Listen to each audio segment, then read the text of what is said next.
Армысыздар, қадірлі біздің оқырмандарымыз. Мінекей, бір кездер сіздерге көрсеткен бір тамаша дүние бар еді.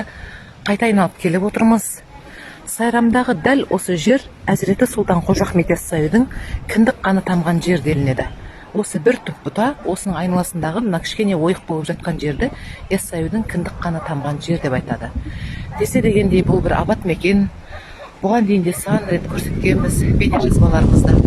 Қазір күздің ең соңғы күндері, қыркүйек айының соңғы күндері. Сонда да болса, бұл жер әлі де жап-жасыл, әлі де орман тоғайы алынып тұр. Мінекей, айналаны бір көрсетіп шығайын дедім.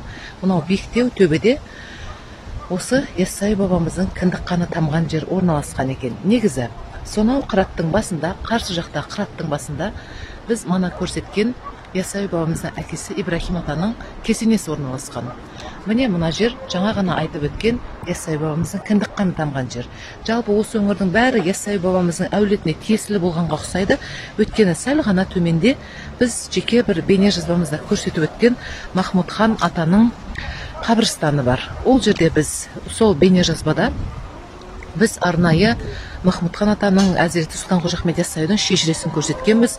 Ол кісі Яссауидің үшінші бабасы болып саналады. Міне сонау төменде көрініп тұрған қабірстан. Бесін намазының уақыты болды.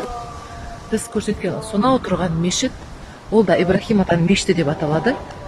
Міне сөйтіп, бүгін біз Яссауидің кіндік қаны тамған жерді көрсету үшін келдік сіздерге.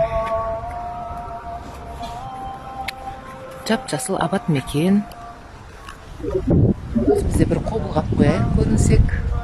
Ары қарай тағы да бір көрсетіп өтейін. Мынау зияратқа келген адамдар төменде. Түнеуханасы.